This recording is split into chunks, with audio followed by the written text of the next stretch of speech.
become a vehicle for better physical and mental health, as it provides a sense of our purpose of life and allowance of expression of our personal pain, depression and anxiety. It develops the inner love and compassion. So through the panel discussion, let's discuss on the topic spirituality and mental health. Today we also have with us Arjuna, guest of Plaza, a renowned yoga and meditation teacher. He started his yoga path at a very early age and has over 30 years of practice and study of yoga. His sharing and presentation of yoga includes various aspects of the tradition such as Hatha Yoga, meditation, pranayam, philosophy, yoga metaphysics and yoga nidra. He has participated as a presenter and teacher in international yoga events like Bhakti Feast, Joshua Tree, California, USA, Dakini Festival, Yoga General Conference, Moscow. With a steady, firm, yet humorous and kind teaching style, he shares the wisdom and this ancient tradition with everyone. On behalf of United Consciousness, I feel delighted in welcoming Dr. Ingunn Hagen. She is a professor in psychology at the Department of Psychology, Norwegian University of Science and Technology. Her recent research interests include yoga, mental health, and well-being. She has led several research projects on people's experiences related to practicing yoga. One of the research projects she has been involved is the European project Hippocampus, promoting mental health and well-being among young people through yoga. She has presented her research in yoga at several international yoga conferences as well as in international journals. Dr. Hagen is also a long-term yoga practitioner. Recently, she has been inspired by Gitananda tradition. She has also done research on topics like media mastery, the role of digital media in children and young people's life, internet-related risk, audience reception studies, political communication in children and consumption. Dr. Hagen's teaching expertise includes media audiences, media and communication psychology, organizational communication, qualitative methodology and mindfulness, coaching and the existential psychological approaches to the conversation in life and work life. Professor Hagen has published extensively on these topics and also been active in numerous international and national organizations related to media and communication. So ladies and gentlemen, please put your hands together to welcome Dr. Ingunn Hagen. In the panel we have with us Mr. Badrinath Gaila. He has learned yoga from various traditional schools in India. He teaches various forms of holistic yoga science across the world and organized various yoga workshops and events across Europe and India, and also several workshops for corporate companies. He is currently established in Netherlands, where he founded Yoga Sadhana Yoga with Gaila. His organization is working on a mission to popularize the ancient, authentic Indian knowledge of yoga and help 1 million people to live a physically, mentally, emotionally and spiritually improved life by sharing ancient yogic wisdom. His vision is to enable people to live holistic and healthy lives and to make this world a better place to live in for future generations. Badrinath Gaila holds a civil engineering master's degree. He worked as a researcher at the University of Bradford, UK and Berkeley Haas, USA in the field of environment and climate change. He implemented several projects in the areas of agriculture, water sanitization, affordable housing, energy and education in rural villages. He has been recognized as a mentor of change by Niti Aayog Atal Innovation Mission and one of the Indian ambassadors of 100 Finland. Dr. Tarja Kallio-Tamminen from Finland. She is a philosopher with master's degree in physics. Her research is focused on conception of reality on interpretations of quantum physics. She is interested in the role of human beings within nature. Her firm, Kalpataru, is centered in philosophical practices, yoga, philosophy and meditation. During the past 8 years, she has cooperated with neuroscientists Andrew and Alexander Finkelkurtz in a project called EEG Guided Meditation. Today's panel discussion will be moderated by Dr. Vikrant Singh Tober, Convene your united consciousness. Dr. Tomer is an acknowledged trainer, academician, scholar, writer, and a management consultant. He's a freelance trainer and served the cabinet ministers of state, MLAs, police officers, and tycoons of the business world. His aim and objective is universal brotherhood and happiness through harmonizing the knowledge from the ancient scriptures into our lives. So I welcome all our guests for panel discussion.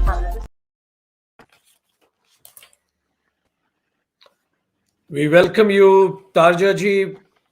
We welcome you, Ingun-ji. We acknowledge your presence, Gestovo-ji, and Namaste, Badrinath-ji. Such a wonderful morning today, and having all of you from different parts of the world.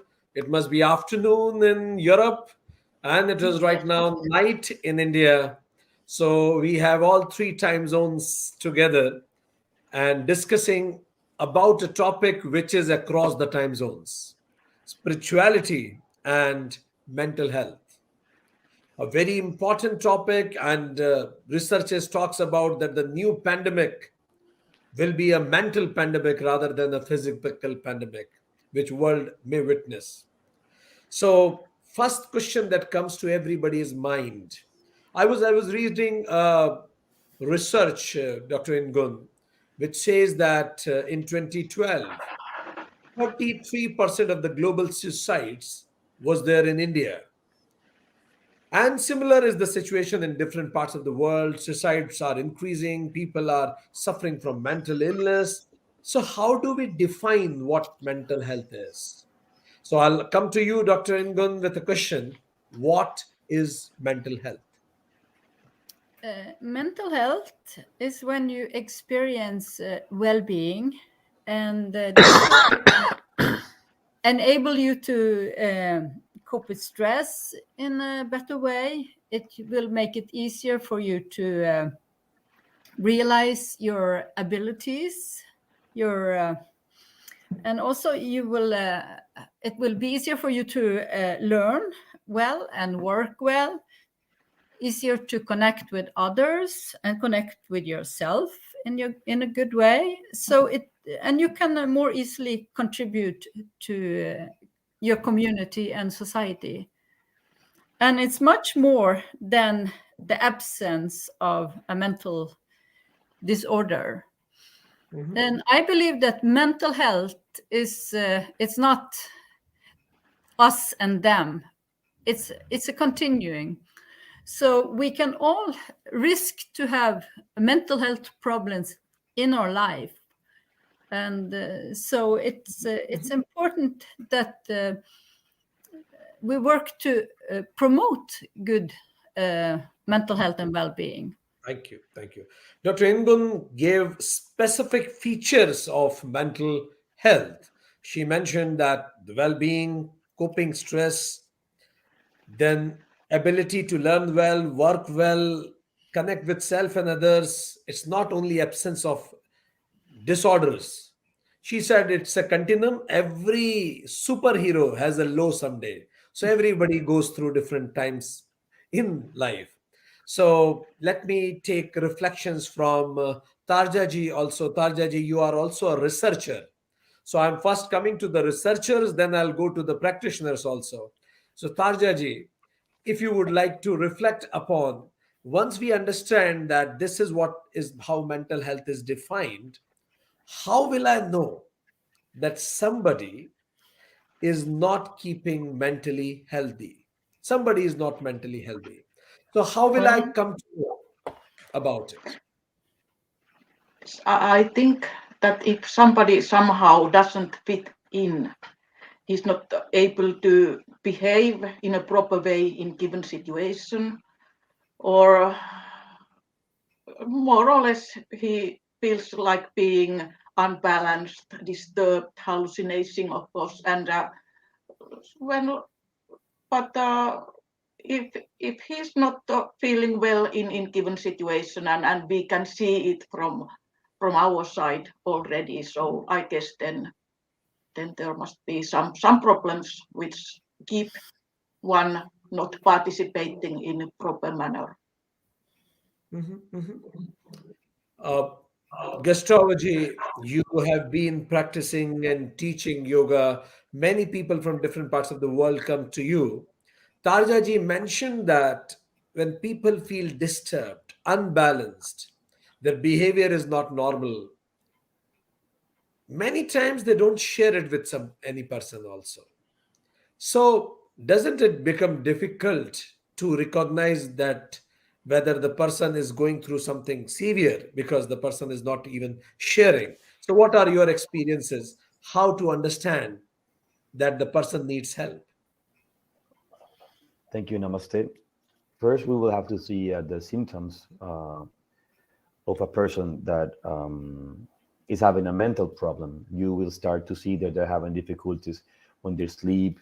They would either eat too much, or they would either eat too much eating, overeating, feel with no energy, feeling discomfort all the time, feeling confused, the revelation of being nervous all the time, being upset, being easily irritated, being so if we are really aware of the situation of our loved ones, any change of behavior, socially, psychologically, emotionally, like they can start drinking, they can start smoking, they can start arguing or fighting all the time, then we start seeing all these symptoms. We will clearly see a change in behavior. So that's the first thing we have to be aware. If someone is having a mental problem, we will have to see for change in behavior.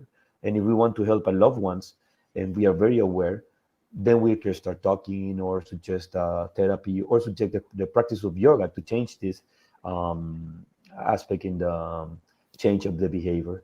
As the previous doctors were saying, we understand this mental health, this well-being psychologically, socially, mind, body-mind relation, and all these mental problems will affect our behavior and the way we develop in society, the way we feel, and the way we act. Mhm, mhm. Perfect. So once of knowing these symptoms, we know that this is mental health. These are the symptoms that the person is not keeping proper mental health. Badrinath ji, how does spirituality approach to it? Because at times person is not opening up, not feeling like doing anything. So how does spirituality approach to it? So yeah, like the spirituality mainly about knowing ourselves. So spirituality helps us to understand the root cause of the problem, and also helps us to detach from the problem, I can say. So because it gives us the sense of purpose. So like it helps us to understand, by worrying about this, will I achieve anything or not. So spirituality really helps us to accept the uncertainty, because of uncertainty we have different mental issues. So spirituality helps us to accept and give us courage to take the risk Mhm, mhm. and establish the harmonious relationship with the self. So that way, like it will be very helpful for them. Perfect. So I understand that in a way spirituality can contribute. But as Yeah. Ingunji said that it is a continuum. So Ingunji, is there any timeline of this continuum? Like for example, today I'm feeling so low, I'm not feeling like doing anything, not all these factors I can see in myself, whatever Tarjaji mentioned. But these factors are in me for last 2 days only, and then I'm okay. So is there any time frame also in this continuum? If these things will continue for this much period, then there is some red flag, otherwise it's okay. Uh, I think that we are all experiencing these symptoms, not just behavioral symptoms, but also that our thoughts get disturbed. For example, we can think very negatively about things, or our emotions are very low, and we have difficulties to regulate our emotions like we normally do. And yeah, So I think everybody will feel low or a bit worried sometimes, but when it starts to be difficult to function in your daily life and it lasts over time, that's when it becomes a problem. And as a psychologist, I find it important to say that even though I'm a great believer in yoga, I think sometimes if people are really sick, for example, psychotic, they have delusions, it can be a good idea to also get other professional help, for example, from a psychologist or psychiatrist. And then, of course, yoga can be complementary to heal them, but yoga even can help to people to avoid these kind of problems. So to maintain good health and happiness, one can do through yoga. But we are not in such a good condition in the world today. Dr. Victor mentioned COVID, which has increased the level of mental health problems. So I was just looking at the recent WHO. World Health Organization's reports, and it says that as much as 1 out of 8 are having these mental health problems, and it seemed to be increasing with COVID. So we have to understand in the most severe cases, they might also need other professional help. But if it's just mild or even as a preventive, yoga is fantastic. Perfect. So Ingunji mentioned this, that yoga and other modalities like psychiatric help, psychology, meeting a psychologist can really help. And once it persists for a longer period of time, then it's a red flag. I don't know. Would you like to quantify this longer period, or it is not that easy to quantify? Maybe 15 days, 20 days, or 1 month. Is there any quantification as such? No, it's difficult to say because it depends on how it affects your functioning in life. When it becomes a really big problem to function, then it's a red flag. But I think sometimes, mental health problems also have neurological and biological foundations. And some people will have schizophrenia for years. Others will have bipolar issues going from manic to more depressed states. And they can even live good lives with that. Okay. It's not always so easy to heal. And so it just yes, it's you cannot say 3 months and you really need treatment. Okay, got it. Thank you. The parameter she mentioned is when your ability to function gets affected seriously, then it's a red flag. Tarja ji, you have been doing research. If I ask you, what are the major contributors in increasing this mental health issues in our times and world? So, what are the 5 major contributors comes to your mind? Why this is increasing? What contributes to mental health mostly? Mental disbalance is happening. What is the contributors of reduction of mental health of the planet? Well, that's I think that most important would be to realize that we are not healthy, because we not think that the things goes like normally. We are used to this kind of living, but actually healthy people, they don't kill each other, they don't destroy their environment, but that is happening now all the time, and we are so used to it that we don't even think how crazy we are. In a way, we must be unhealthy to let that happen. She said that we are the most intelligent and the least happy species on the planet. It That's right. itself says that something is seriously wrong with us. Okay. So Gustavo ji, contributors of decrease in mental health on the planet. Well, as researcher Tarja was saying, I wanted in my side to quote the words of the great and the wise Krishnamurti that has said, "There is no measure of health to be well adjusted to a profoundly sick society." That's where we have to begin. So we're taking it for granted that we are healthy, but we are living our lives out of greed, out of lust, out of attachment. You don't see these wars in between animals in the animal kingdom, and we supposedly they are primitive, and we supposedly to be developed. So, as your question is, what makes deeper or mental problems? Okay, Why I it's want to. increasing? Why it's increasing these mental problems? Why it's increasing at this time is because our minds are not healthy.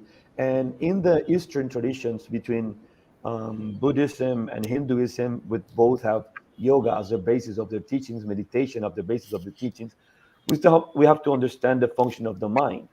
In the first chapter of the Dhammapada, in the Buddha status, mind precedes all mental states. Mind is the chief, and they're all created by the mind. If if an impure mind, if with an impure mind a person speaks or acts, suffering will follow. As the foot as the wheel follows the foot of the ox. Mind precedes all mental state. Mind is their chief. They're all created by the mind. If with a pure mind a person speaks or acts, happiness will follow like the never departing shadow. So what is the problem is in the mind, is the way we see things, is the way we react to things. Actually, at this very moment, there's this outstanding psychologist in the world named Dr. Gabor Mate from, um, I think he's from Hungary, Dr. Gabor Mate. And he has this amazing work on the wisdom of trauma. And it's not the trauma itself what changes our behavior. It's the way we react to it, the way we see it, the way we understand it. So one thing that is clearly inside the teachings of the Yoga Sutra and inside the teachings of the psychology of Buddhism is allowing ourselves to be able to see life as it is, not passing through our different veils to our different in Spanish is condicionamientos. I'm trying to find the word in English. Sorry, Yeah, I no, don't have yes. the word Thank in you. English, but trying to find all filters. So we have Okay. all these filters that make us see reality in a certain way instead of seeing reality as it is. And right now, at this very moment, the world, and especially this profoundly sick society, as quoted by Krishnamurti, is putting us, a false sense of freedom, a false sense of health, and a false sense of being healthy. So now, for being healthy, you have to compete with others, you have to hate others, you have to be better than others, trying to be better than others, making others low, being yourself greater. And that, I'm so sorry to tell this, Dr. Bikran, this is also come within yoga and meditation right now in the world. People are like fighting and making this like a product, So we live as in a Okay. crazy world, and we are Thank you. so, as Tarja was saying, we're so crazy that we're not even able to see that we are crazy. Thank you. Thank you. Gustavo ji mentioned that impurity of mind leads to all the devils. They see things as they are will help. Badrinath ji, once I know that a person needs mental health, how can I start supporting him and what mental support I can provide to that person? What are the yogic practices to the at the first steps towards it? A person who needs mental health, how will I help him? Practical tips that anybody can start doing it.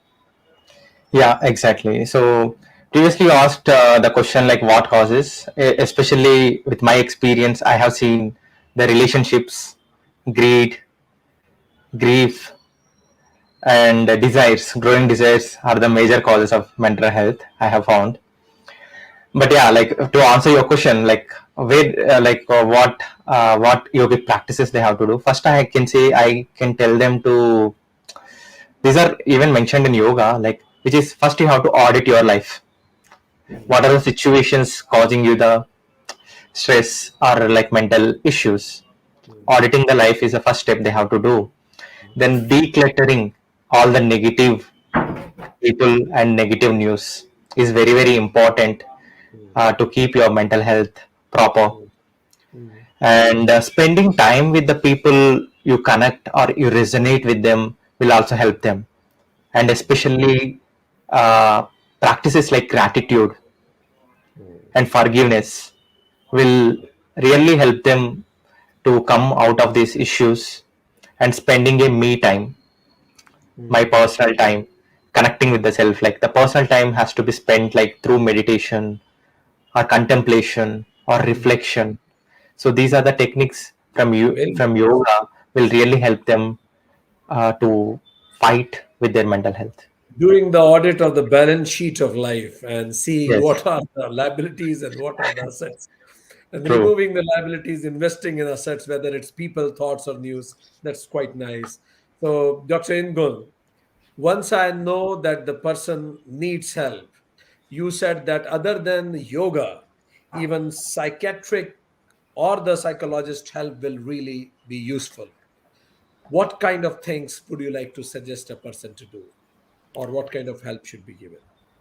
You mean with psychologist or yes? Well, I think there are lots of approaches, and but a main thing is in most of the approaches is that you get a chance to talk about your problems, and if you have a good listener, like a well-trained psychologist who is good professionally, they can. They can do something that you can also achieve through yoga, svadhyaya. You can start a self-reflection and get to understand better, like other people were saying in this panel, get to know yourself better, understand why you're facing the problems. That is also a contribution to healing. But I think a lot of the issues that were discussed by others, that we have a rather stressful society now. People are asked to perform more than they should. It's a very materialistic society, very competitive. So in a not so sane world, it's not so strange that people suffer. Thank you. And yes, Dr. Ingun mentioned that this competitive society, performance pressure, certainly increases that suffering. And in that time, you need somebody to talk to, somebody who can understand with an open ears. And if you can't do swadhyaya yourself, that person can reflect your thoughts and make you gain more clarity about it. Tarjaji, what actionable tips and suggestions would you like to give to the people to deal with their own mental illness or to support anybody else who is mentally ill? Yes, I think that some kind of spiritual revival is needed in our society to get rid of these mental problems because they are just increasing all the time. And for too long time, we have been focusing on just material progress and ignored spirituality. And that's why we are now in the middle of excessive egoism and competition and things like that, because spiritual virtues, they are not valued enough. We don't understand their importance, and things like acceptance and love. In that kind of society, if we behave more in more loving way, didn't all the time blame people, try to find what is wrong, but concentrate more on those good things. I guess then gradually we would also be able to get rid of excessive mental problems if the society would change for more spiritual one, understanding those values. Thank you. Thank you. Gustavo ji, can we say that, as you mentioned about the society is living in a falsehood, I would like to take reflections from Tarjaji and Ingunji also about it later in one liner. Can we say this that modern education system failed to generate mental health? Yes, of course. If I first would like to go back to the Yoga Sutra. So in the Yoga Sutra, we have to go to the roots of all suffering. In Yoga Sutra, it stands that the roots of all suffering is avidya. It's ignorance of who we really are. And in the moment we ignore who we really are, we have no idea of how to develop, how to relate, how to. So all the 5 kleshas that you know within the Yoga Sutra will develop after we don't recognize and we don't realize who we really are. So that's why yoga is such an effective tool to help us to go beyond all these false identity that we have developed and these distorted vision that we have developed. And of course, education right now is telling us how to look outside. Dr.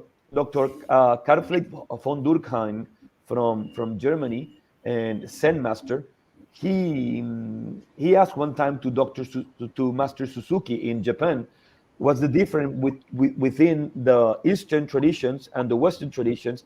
And Suzuki master, Zen master would say, the difference is that in the Eastern traditions, we learn how to look inside.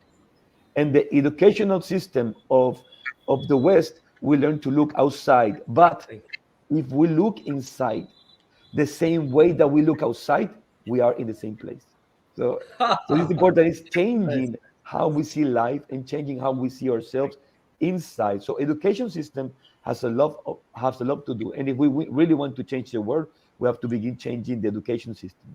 Thank you very much. Thank you very much, Gustavo ji. He mentioned that it is important to look inside, and the way we look is also equally important. So, Badrinath ji, any quick other 1 or 2 tips and 1 or 2 liners, any suggestions for the audience to start from today itself? What should they do today itself? So understand yourself by writing a journal. I would suggest you to write these things. One is what time you woke up, what kind of food you are eating, and how many times did you get angry in a day, and what negative quality you want to eradicate, and what made you happy today, and also the time spent in fruitful conversations as well as emotions you have released today. Try to write a journal and understand yourself. Surely it will help you to understand better yourself, rather than, because people know what is happening across the world, but they do not know what is happening here.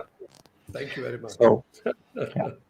So beautiful tips. And just a quick reflection. Ingunji, in one line, what change do we need in education system? Yes. Yeah. I think in Norway now they have started to have something they call life mastery in the schools, which is I think has a great potential in the sense that we need to master ourselves. We need to know ourselves. We need to develop ourselves before we can try to master all these subjects that we do in school. So it's a lot about, and I think yoga is something that can be very useful in this life mastery. Thank you. And yes. Thank you very much, Ingunji, for introducing this concept of life mastery to us. Tarjaji, in one line, any quick tips or what change education system needs? Well, I think this yoga, it could really help. This ancient wisdom, and it has been proven that it works. So why to invent something new, because we have this already. Why to reinvent the wheel? Thank you very much, Tarjaji. Now, dear friends watching us from different parts of the world, we had the discussion on spirituality and mental health. And then Ingunji said that what is the definition of mental health? She said well-being, ability to cope with the stress, learning well, working well, connecting with self and others. But it's a continuum. Everybody feels low in some other time of life. But if it lasts for longer and if it retards your ability to function, then it's a red flag. And research says that 1/8 of the world is suffering from mental health problems, and it also has some neurological foundations. So the method and some quick tips is you should have somebody to talk to. That person will help you to reflect what you think, like gain more clarity. And like some of the schools in Norway has introduced life mastery, learn how to master life, and yoga can be a good instrument to it. Then we had Tarjaji. She said that how will I know that somebody is not mentally healthy if unable to fit in situations, behavioral problems are there, disbalanced approach towards life, disturbed hallucinations. Then what is to be done? The person has to first realize that he needs help. Otherwise, he will never realize. It will become too late. And once he realizes, the permanent thing can be spiritual revival of the whole society, giving importance to the spiritual virtues. And what can be better than yoga? Why to reinvent the wheel, she said. Then we have Gustavoji. He said that it's when a person eats too much, gets confused, upsets, nervous, irritated, or there is a change in the behavior. These are the symptoms. You will get to know that the person needs help. And the basic cause behind this is, he said, that impure mind. And that impure mind, it is not the trauma that creates the problem. It is actually your reaction to the trauma. It impacts on the behavior more. The solution is tathata, as Buddhism, see things as they are. Come out of this, the falsehood of the society, because the major problem is avidya. And for that, we need to know who we really are. And for that, we need to start looking inside. But how do you look is also equally important as what do you look. Then we had Badrinath Gelaji. He mentioned about the root cause. Root cause, identify the root cause of this problem, develop a perspective. And what should be that perspective? He said that relationship, greed, grief are the major reasons. So first you do life audit of the situations, declutter negative people, negative news, spend time with positive people, positive news, have your gratitude journal with you, start forgiving, have some me time, write your own journal. In that he mentions what time you get up, what food you are eating, how many times you get angry, how many times you had negative thoughts, how many fruitful conversations you have, and what made your day today. So today my day is being made by all of you respected guests over here. I'm sure that together all of you have made the day of all the people who are watching us. Thank you very much for being with us here on United Consciousness Conclave 2022. Namaste. Thank you. Namaste. Thank you. Namaste.